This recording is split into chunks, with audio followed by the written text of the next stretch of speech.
when we're bringing them home from the hospital. Oh, yes. I vividly, Oh, yeah. I vividly I remember them saying like, okay, guys, it's checkout time. And we're going through that whole rigmarole. Checked our car seat or whatever. And then I'm holding Everett in the car seat. They're wheeling you out. Yeah. And I rember thinking, oh my God, they're just going to let us They're going to let us just leave with this baby. We have no idea what, I have no idea what to do in the next hour.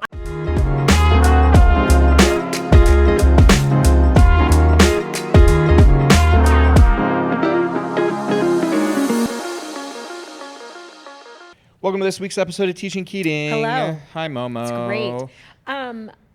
I always feel like our subjects our topics during the summer are a little bit more parent-centric because it's the majority of stuff that we're dealing with. Well, I'm just saying I think it's the majority of what everybody's dealing with. Yeah. Because your kids are home, the family's together, everyone's going every which way. There's not a lot of schedule because everyone's getting up well, I'll speak for our house. We have teenagers, so getting up at a different time, not entirely. Like our son's been up early and going to football and doing stuff, and our daughter has been up early too when she was gone.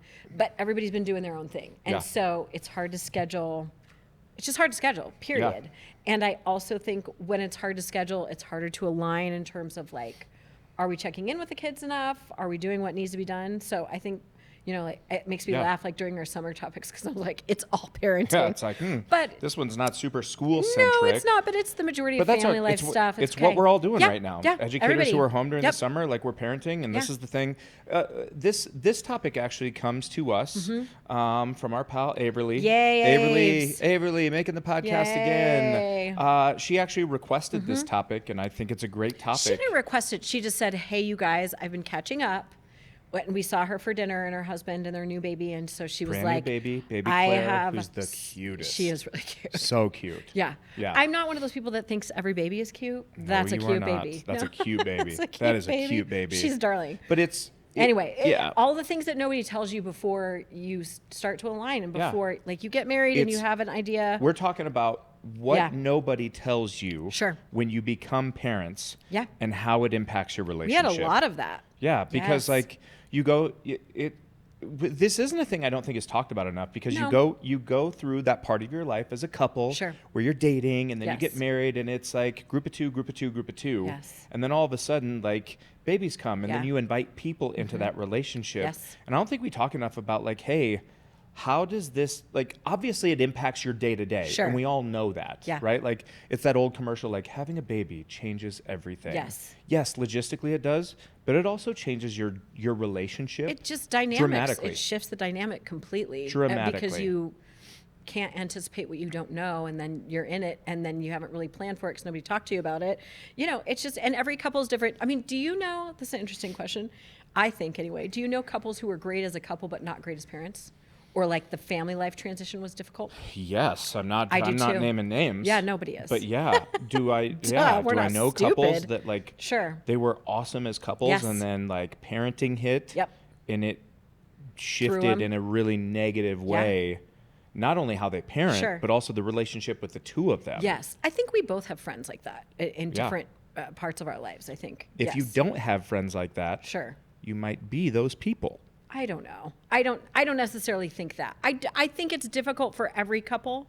Obviously, there's a lot of, the learning curve is huge and the transition is really huge. And I think some people obviously make the transition better than others. Totally. It's not an indictment. It's just that you see people who do it well and who don't do it so well, I think. So Molly and it's really tricky. Molly and I talked about a couple of these things, and we've got sort of like 7 things on the list here that will sort of, that ways in which your relationship changes after you have kids. And I want to preface this with like, not all of this has to be bad.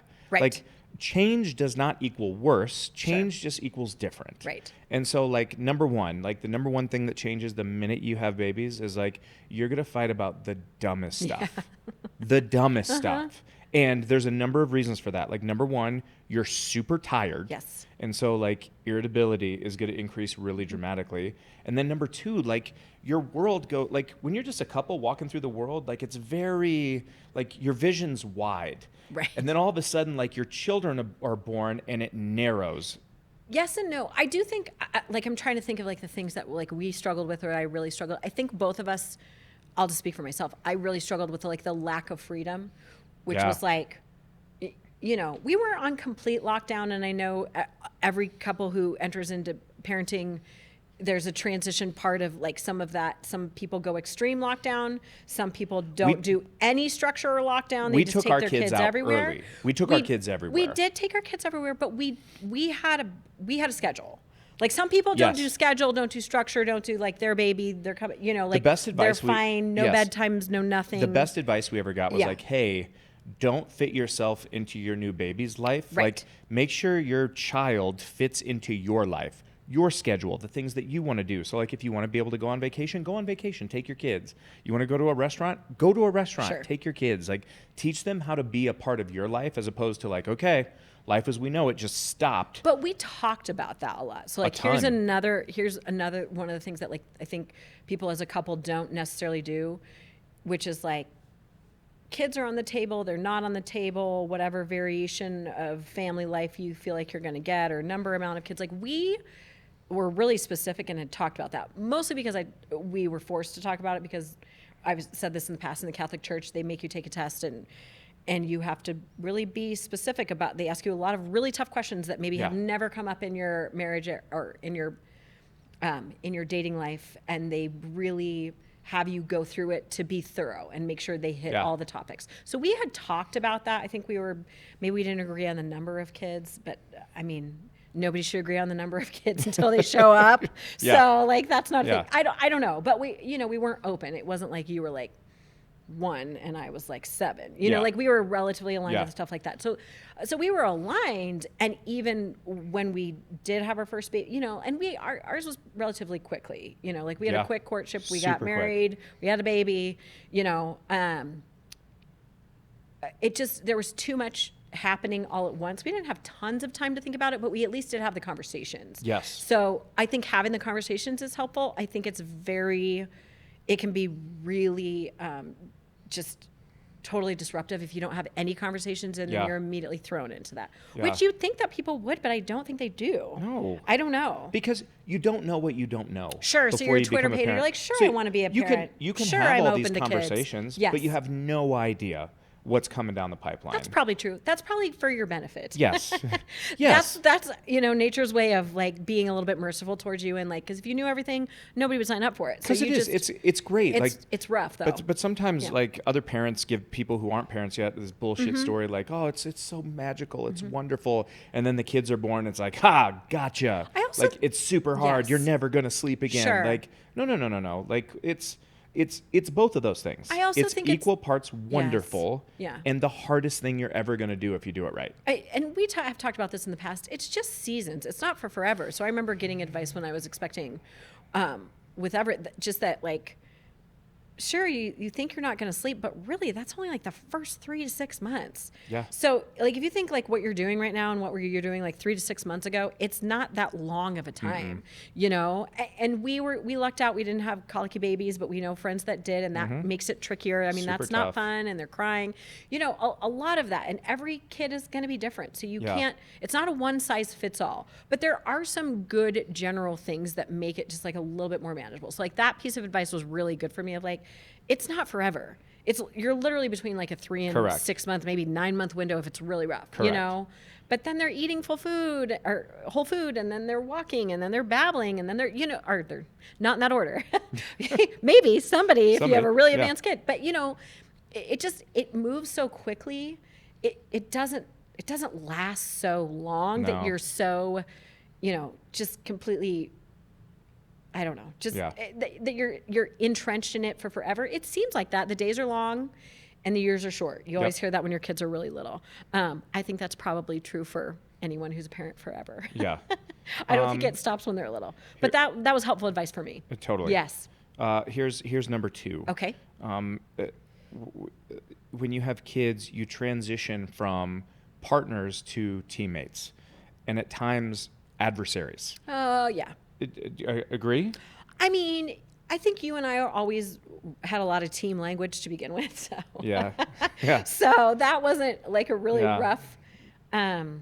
as a couple of sports people. Totally. Like, it was like, hey, we're trying to win at parenting. Right, like, let's we're get on the same team. We've said that. We say that to each other often. Like, hey, I just need you to be on my team. That's very part of our language and our vernacular because particularly when it comes to parenting. Yes. We do find ourselves...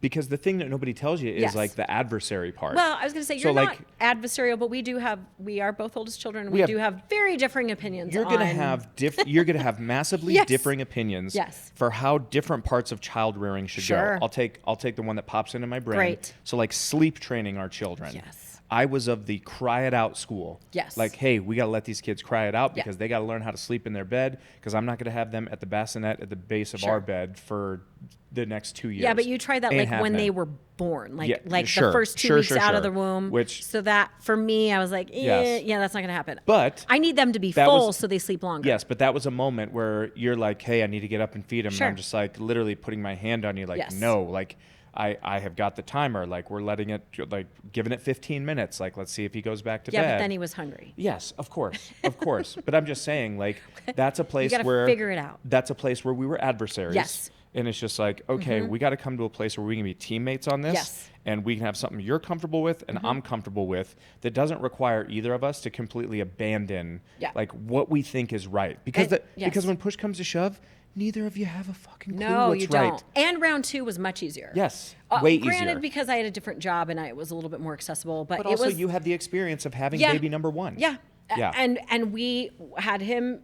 and we wanted him to be okay in sleeping through the night. And so she just had to come to us because he needed to sleep, So it was also, like the thing that nobody tells you is like, you want what's best for both your children, but really what's best for you so that you can be present for both your children. Yes. So if that's sleep for your oldest and making sure your youngest is full and then you two fit in the between of that, like, then that's what you do. Yeah. So that part, I think nobody told you, like, you have to be okay to have a schedule and have a structure and have a framework and then be super flexible within that schedule and structure and framework because each of your kids are going to be different. Yeah.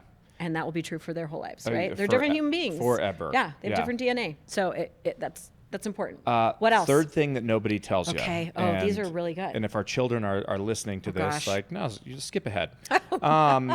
Like, when you are married parents, and this is true not just when they're young, but like physical intimacy becomes... I was like, I think I know where you're going. Yeah, physical intimacy becomes strategic and a lot of times scheduled. This is so interesting to me because I think, and I don't want to assume, I would say most men balk at this idea. I struggled with this. Hated it. I hated this.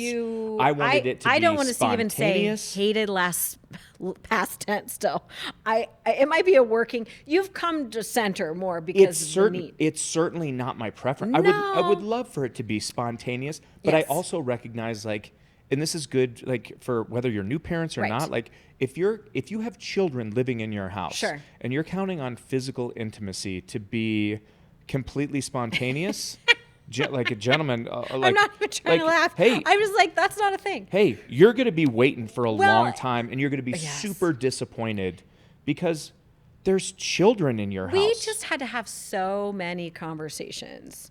Primarily me talking you down off a ledge, which is just like, hey man, I know that you have a lot of ideas in your head about what you would... So many ideas. You're an idea man. Yes. You have a lot of ideas. Especially about this. So many ideas. About how you think this should go and where it's how it's supposed to look like. And you have a whole thing up here in your brain. But I said, but I need you to come down here with me where we're living in reality, in our current circumstances, in our current situation with, our one baby and then 22 months later, our second baby, that is not a reality. And I need you to live in reality with me. And I think it's important for us to just talk about, like, well, what's the priority? Is it you getting whatever you've envisioned in your brain, or is it the connectivity and keeping your marriage healthy and keeping your family intact? Bingo. Yeah. So that trumps everything. That was such a light switch for me because you said that to me, like, hey, what's the priority? Yes. Is it spontaneity or is it physical intimacy? Yeah. Like, pick one. Yes. You don't, like, a lot of times when you're married and you have kids, like, you don't get to have both. Right. Now, does that mean that goes away forever? No. Does Yeah. that mean that spontaneity goes away? No. Yes. But I'll tell you what, like, if you want any sort of regularity, like, you have to be able to give up spontaneity if you want regularity. Well, and I also think you said this to me like early in our marriage, and it really like struck a chord with me because I feel like it's how a lot of men think, which is like men get married thinking their wife will never change, and women get married thinking their husband's he's gonna change. Yeah. He's gonna be the person who I hope he's gonna be. I think both are kind of true. Mm-hmm. I think men do like, oh my, she's gonna be the same. She's gonna look 25 for forever. Everything is gonna be. Yeah. This is the package I said yes to. Where'd that chick go I was dating? Seriously. Where did she go? Who's this? Like, and then you add children in, and yes. then you get a little crazy and hormonal and sleep deprived, and like. And you would say things. You would say things to me like, "Hey, dude, like I'm a mom," and my response is always like, "You're not my mom, right? Like, but you're my wife first. You were my wife before you were these kids' mom. Sure, but now I'm just never an say awesome that to your thing wife. to say to your wife with a new baby. If you want to fight with your wife immediately and very home, that's a great move. Yeah. But like that's all that. Again, nobody tells you. Nobody tells you like, hey man, like you're gonna have to work through this. Sure. And nobody tells, and I'll generalize, like nobody tells men especially like, hey man, this spontaneity part that you like so much, like this is gonna probably go away for a while or be way less frequent. And if you want regularity, you got to be strategic and you got to plan. Well, you keep talking about that, but I think more of just like, again, maybe this is men and women, but the priority is the health of the marriage and the health of the unit. Correct. Right? So that was always the priority, the health of the marriage and the health of the unit. If you and I are good, then our kids are going to be good. Theoretically. Yes. I don't think that's theoretical. I mean, I think that, yes, if you focus on that as a priority. I think healthy children are a byproduct of healthy relationships. I totally agree, but I'm just saying, then you get those like one-offs, like all the Reagan kids who like hated their parents because they were like ignored and neglected because it was just Ron and Nance for forever. I don't know. And we were also there. Totally. Yeah, there's a balance. Like there is a balance. So like, theoretically, there's my theoreticals. Like, yes, ideally that's what you would want, but you actually have to include your children in the unit that that they're in the family life that you have created. I think what helped us, and I don't know if it's good or bad, but you and I have never had a hard time saying hard things to each other. I probably have an easier time than you have to me. And I'm working on that, work in progress, as we always are. But I do think, not trying to be rude, but just like constantly hitting you with like the loving truth and reality of our situation. Because you like to live in your head a lot. I don't think that's bad. I think that's just the nature of who you are and who you are as a person. You're very creative. You have a lot of things going on up there, and you're just up there. You're up there a lot. You do a lot. You have a lot going on up there. And so it's not like I was trying to bring you back to center or not let you have all of that space to sort of, dream and create and do whatever you want. But there needs to be a real grounded sense of reality in your parenting when the children arrive. And that was a struggle for us. I had to come to a real deal, come to Jesus moment with myself of like, hey man, if you're sitting there and you're always chasing what this was, then you're never going to be present and happy with what it is. Thank you for articulating that. That's exactly what I meant. Yes. You did do a lot of chasing and lamenting what you'd hoped it would be, what you thought it should be, what you wished it was. I was just chasing what it was. I was like, no. Like, remember no, all no, this? No. Like, I want. There was a lot of no. No. There was like, no. We need to incorporate this and this and this. Yeah, and that's just it's not gonna be, happening. It was a huge sort of like record. And here's what the good news is, like. The minute you set aside what it was and you embrace what it is and you try to make what it is the best version of that, it becomes really great. And not even about like the intimacy part. I'm just saying like in the day-to-day. We're not going to get tons of date nights. That's everything. We're not going to get a lot of constant one-on-one conversations or, which we liked. We had a lot of. We had to grieve the loss of like. Totally. Like trying to jump and have little 5-minute combos in between crying babies and changing diapers and all the things, nap time, whatever. You're actually bumping into some of these other ones. Oh, okay, good. Yes. I'll skip. Thinking it through. Like what did nobody tell you? Like you will stop for a while having uninterrupted conversations, and that's really hard for some of us more than others. right? Actually, I think it's harder for me because I don't like an interrupted conversation. You're fine with an interrupted conversation. Yeah. But like, yeah, like you especially as they get older, toddlers and older, like having uninterrupted conversation, forget just with your spouse. Like if you want to have people over for dinner, like those conversations are going to be interrupted all the time. And cold meals. Yeah. And you never sit down to eat or like really weird things that you think you're cleaning up messes, you're feeding kids. Like, hey, it's like, man, dinner went long. Like one of us has got to start bath time. One of us has got to do dishes. That was a really important caveat that you're saying too. We really tried to keep it team in that aspect. So what I mean by that is like one of us didn't eat and then the other one ate. No. Like we ate as a family and Everett would sit in the high chair and you would feed him and I would eat and then we'd take turns and then you would eat, like. But to your point, but we were all there together. Whoever's doing the feeding, you're about to eat a cold meal. Sure. Because you're going to feed the kid first and then you're going to eat and then vice versa. But we never did like an on-off. We never did like, you're going to do this and then I'm going to do this. It was very much team. Yeah, but the notion you're going to sit there and we're going to feed a kid and you and I are going to have a conversation. Sit and have dinner, that was never a thing. No. You're not having an uninterrupted conversation until after those kids go to bed. Right. But again, it's you gotta not be okay with that. Yeah. And if it's a thing, snippets of time. And if it's a thing that you want, you have to prioritize it. And you have to schedule it and carve it out. Yeah, you can't put the kids to bed and then be like, I'm exhausted. Let's sit here and veg out and watch a show, or let me dick around on my phone. Like, if I want conversation, like, okay, like put your phone away. We got to muscle into a conversation because it's a thing that we value. And there were times too, like I remember talking about like, I would like a glass of wine, but we don't need wine right now because I'll fall asleep and then we won't get what we really need, which is to have this conversation and align on, XYZ. Yeah. So I'll forego the wine tonight, even though I would like it. And we just have to have a combo and that's great. Yeah. You have to prioritize. Yeah. And it's good. It really crystallizes things that you really got to figure out. Yeah. But nobody tells you that. Yeah. Here's another thing. Like, one of you will always be doing more than the other. Oh, do you think that's true? Asterisk.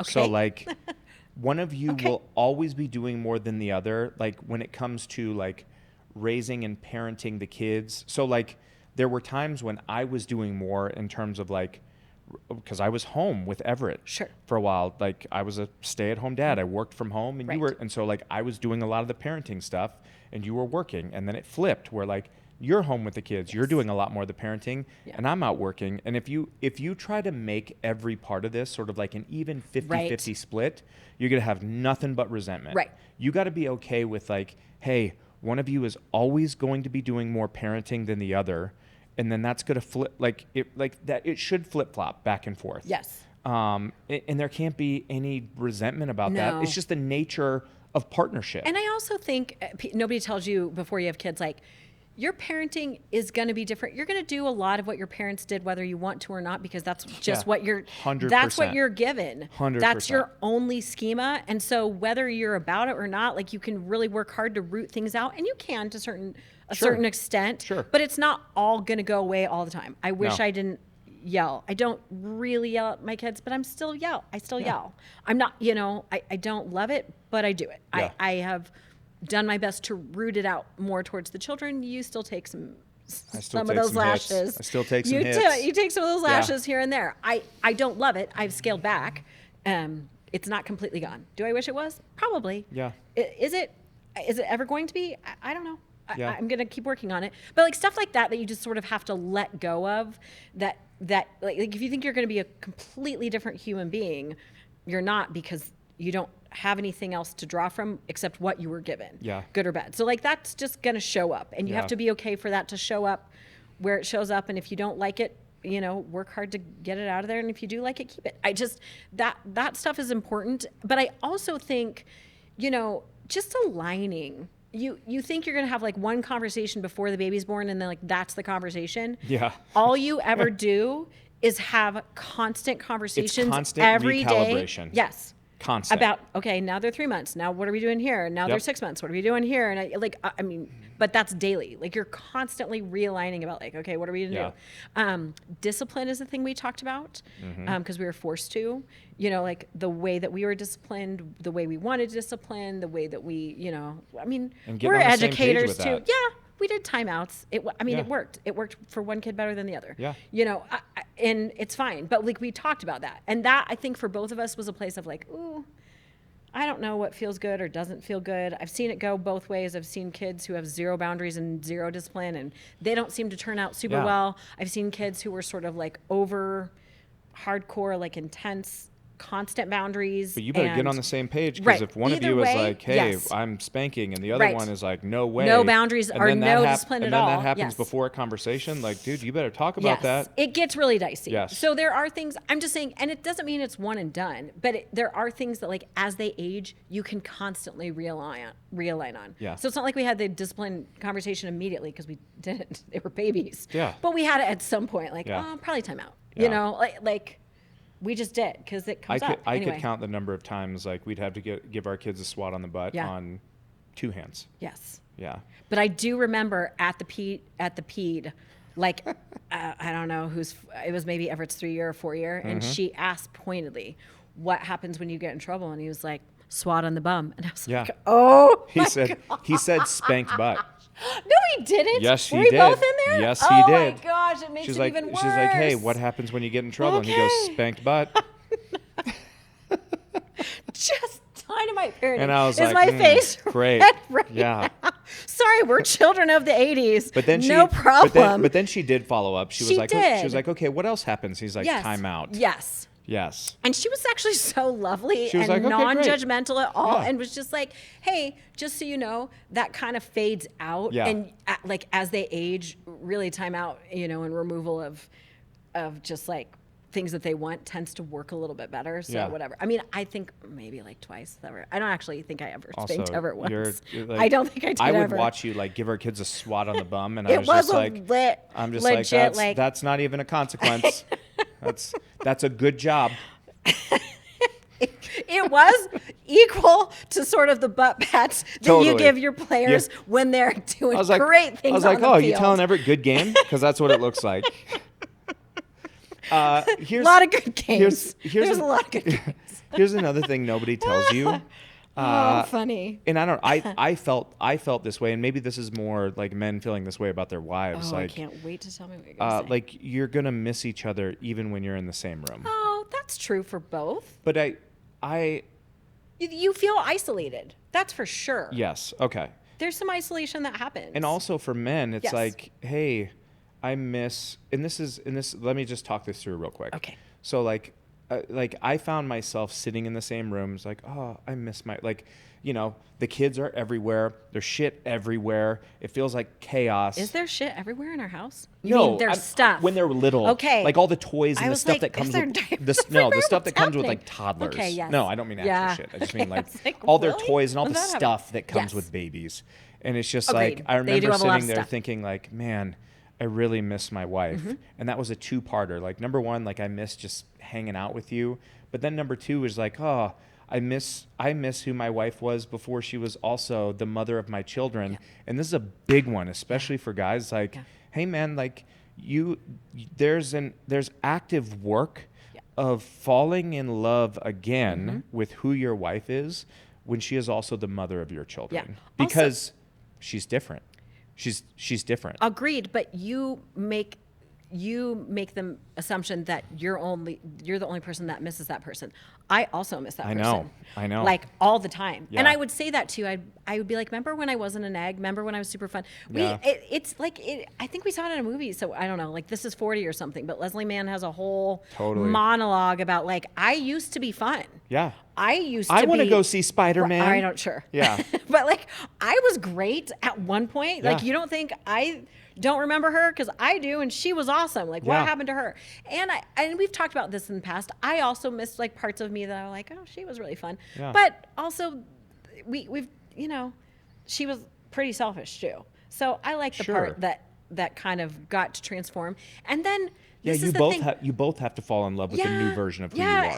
And those people aren't gone for forever. No. You just have to meld in. And again, motherhood isn't my singular identity, just like fatherhood isn't your singular identity, but it takes priority for a long time, as it should. It's your primary focus. You're in family life. That should be the deal. But I mean, I don't know. You have to be okay to like marry those things and to like live in that tension. Yeah. Because they're all going to be true. Yeah. Last one. Okay. Last one. Tiny acts of love become a big deal. Oh, yeah. Yeah. And so like, I think we still do this. When you get me coffee in the morning and you pour my creamer in, it's a really big deal. yeah. Or like, It's a really big deal. or when I make the bed in the morning. Ugh, dream. Yeah. When you walk out of the bathroom and the bed is made. Dream. Yeah. Like, I'm never not like complete, bliss because of the surprise. I always feel joyful. Yeah. Ugh, like thank you. Yeah. Yeah. And so I'm sitting here like, I got to do more of that. You don't. I'm just saying the little things become sort of like the only things, and that's okay. Yeah. Yeah. That's Bingo. great. It's a great place to live. Awesome. Let's Do we play have a time? little, let's play a little he said, she said. Because because we need to. we need to. Okay. We need to. Great. Oh, Yeah. All right. We can kind of go. We'll try to go quickly through these. Yeah. Just prioritize whatever you think. All right, Matt. Bring it. All right. What part of the day did you dread the most when you became parents? Ooh, what part of the day did I dread? Did we dread the most? Okay. When we became parents. Okay. Hold on.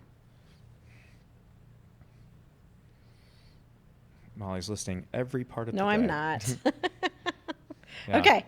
3, 2, 1, 1. show. What was yours? Meals. Okay, mine said the witching hour before dinner. So similar to meals. Totally. There's like a really small window, and every parent of a small child will know exactly what I'm talking about, where it's after nap time, Yep. but before dinner, after your kids are up, and you're literally just running out the entertaining clock. them, trying to get to Yes. dinner time, bath, bed, story time. Yes. It's pretty structured. that run but from, that run is a that little run long. from like after dinner to Yes. bedtime was Yeah. my favorite. You were really good at that. It was my favorite Yeah. because it's bath time, which is playtime. Yes. And then it's story time, Sometimes. which sometimes becomes playtime for Which I dad. never loved. I But loved yeah. I loved that chunk of Yes. time. Mealtime was a struggle Yes. because number one, our kids were picky eaters. That's Are not past tense. picky Okay. eaters. Yep, thank you. And then number two, just what we talked about. Like I was so missing let's just chat. But what's nice is like that time has returned. Now Yes. meal times are my favorite. Yes, it's great. When we sit down because we all just chat and laugh together. Yes. But when they were babies and toddlers, was a just lot. dreaded. Yeah. Yeah. All right. What's a parenting moment you both looked at each other and thought, we have no idea what we're doing? Wow. How much time do we Yeah. have? What's one? Oh gosh. Where we looked and we said, this one's so easy for me. Is it? Yeah. Parenting moment where we looked at each other and said, we have no idea what we're doing. I mean, There's lots. yeah. Yeah. I have too many to choose from, so I'm 3, getting overwhelmed 2, by choices. 1. I put during COVID, Oh, which is funny because we're educators. yeah. When our kids Talk were about home the during irony. COVID, is like we have no idea what we're doing. It wasn't that we had no idea. We had a lot of ideas about what we should be doing, and they wanted none of it. Yeah. They were like, whatever, you two, like, Yeah. that's not what we're doing. That's not the. I mean, it was a mess. Mine It was more- It was a real mess. of Mine time. was Go more ahead. immediate Yeah. when we're bringing them home from the hospital. Oh, yes. I vividly, Oh, yeah. I vividly remember remember this. them saying like, okay, guys, it's checkout time. And Yeah. we're going through that whole rigmarole. Checked our car seat or whatever. And then I'm holding Everett Yeah. in the car seat. They're wheeling you out. Yeah. And I remember thinking, oh my God. They're just gonna let us They're have gonna this let us baby. just leave with this baby. We have no idea what Yeah. I have no idea what Yes. to do in the next hour. I think you were like, I had to do like a bigger thorough check to get my driver's license. Yes. Like, what do you mean you're giving me this baby? Yeah, you're just like, hey, You're gonna let me out of here with it? I wanted to. You said my car I seat's wanted to fine? tell the nurse like, hey, we don't know what we're doing. I don't like what happens now? What happens for the next 18 Yeah. years? Because And they I just don't give know. you a pat, like, good and they're luck, just you like, got it. You guys are going to be great. Yes. I'm like, no, we're not. Well, you're asking the question. I feel like a lot of people don't even ask that question. Like, oh, great, this baby, and it's like, yeah. I literally wanted to ask like, what do we do for the next 18 years? I have no idea. It is terrifying. Yeah. We were driving home with Everett, and we're like, okay, he is here. He's here. What do we do now? Here And we I go. think we're like, we need some food. Where do We need to yeah. stop and Where get do- some where- groceries. where We've should been in the we take hospital 'em? for 2 days. I don't know. Let's go Yeah. get some groceries. Yeah, good one. All right. Got two more here. What's the most unromantic thing you've done together and still called it quality time? Oh, unromantic thing we've done together and still called it quality time. Oh, this is funny. 3, 2, 1. 1, go. Any sort of cleanup. I was laughing as I was saying it because, we've had a lot of cleanups in our life. Like, whether it's cleaning up the children, cleaning up an explosion, like there's a lot of blowouts, cleaning up someone vomiting, cleaning up after the dog, cleaning up. It usually starts with like a litany of profanity from Weston and me just like in silence running around getting all the things, like the trash can and the gloves and all the things that we need, cleaning products. But then as we're doing it together, it becomes funny. And then, like we have a good progression and a good path. There's a moment where we're both focused on the same task and it's like, oh, we're together and we're talking. Yeah. I said church. And good. And that one's been more recent because like our kids will both serve in church. Yeah. And so they'll be up there on the altar and they'll be serving and we'll be sitting there in the pew and it's like, oh, it feels like a little mini date for an hour. Quiet date time that we didn't even know we wanted. We'll sit in church and hold hands and I'm like, I wish we could make out here because this is great. Do you wish we could make out in church? It's just, I don't think our kids from the altar. It's just quiet and the music really is nice and it's just like. It is a nice, just beautiful respite. Church makeout would really set this off right now. In moment of peace. I don't think for anyone else in the congregation. No, they wouldn't enjoy it. No. But we probably wouldn't be invited back. You can hold my hand. How about that? Yeah, we'll do that. Okay. Great. Split the difference. I just want to close on asking the inverse of the first question. So what part of the day do you look forward to the most since you've become parents? These are the same for me. Part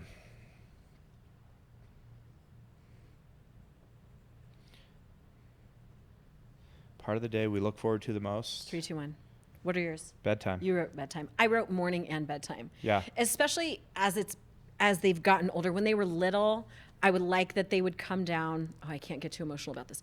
I would like that they would come down and it would be quiet and, like I'd snuggle them and they would watch a little PBS Kids while I got breakfast ready. And it was just like a nice quiet time before they started raging and like were fighting or whatever. Like it was just like a really beautiful, peaceful time. Similar to bedtime still, like I miss story time and reading to them. Now it's just like the time. It's almost like they flip-flop. Like now morning is quiet because they don't want to talk to us at all right away. And if I ask them questions too soon, like they'll get really mad. Yeah. But it's still really quiet, but they're happy, especially if they've slept well. Like they want to chat like our daughter more than our son like chat, but like they're really lovey-dovey. They want to hug you and say good morning. And like that part has really been really great. And also bedtime, then they just want to talk to you. Yeah. They're not so much about the bed piece as much as they want to chat to you and sort of like, now it's hype time. Like our son will come in our room. Like last night he was in there like 4 or 5 different times, like trying to talk to me. I was like, bro, I am in bed. And he just like kept coming in with another question or kept coming in like, do you know where this is? Can I like, but it's nice. Like now I love that time because I know it's fleeting, but it's a beautiful time. They're still coming in and asking questions and wanting to engage you. Yeah. So any time with them when they're engaging you is great. Bedtime at every age has been my favorite. Yeah. So like when the kids were little, we would do prayer time. We would do story time. I would sing to them before they went to bed. Even though I am not good at singing, like they always loved it. Yes. And then as they've gotten progressively older, like we still do prayer time before bed. And then just like our kids give the best hugs before bed. Yes, they do. They're really snuggly. The best, like big squeezes. Like bedtime was really fun too. I'm not trying to step on your words. I had a harder time with one of our children than others. So when you weren't there was always some, all the normal kid things. Sometimes they have a hard time. Sometimes they're up 48 times with asking you for multiple different things and getting in bed and you don't always have the energy. Like, by the 10th time they're out of bed, I'm like, please go to bed. Please, I'm begging you. Please, mommy's so tired. Yeah. We all have to work. Like, go to bed, and I would be frustrated. But those times again were few and far between. Yeah. And there's an end in sight too, because at some point they will be sleeping. Yeah. And it'll be great. Yeah. The first day that I come upstairs and one of our kids is not in their room. Yes. And I know they're not going to be in their room tomorrow. Well, we're not there yet. Dude. Let's not jump the gun. We're not there yet. Okay. All right. That'll do it for this week's episode of Teaching Keating. All As the always, feels. you can find us anywhere you get podcasts. Find us on YouTube. Like, subscribe, all the things. Molly, where can we? You can find me. It's August. You can ask me. Yeah, it is. dude, we didn't do this for the last It's couple okay. of podcasts. It's all Man, right. It's all right. We're out of the flow. It's all good. Yeah. You can find me all over this August. It is back to school. Convocations, back to school events. Molly, where can we find you? On the football field. Yes. It is football season in the Keachnick house, folks. Football. And any time that Weston is not in front of you guys, like on the road, that's also where he will be. So that's where I will need to find him as well. Yes. It's just that time. Again, just the season, not for forever. It's a good time. Awesome. All right. We'll catch you on next week's episode. Be well.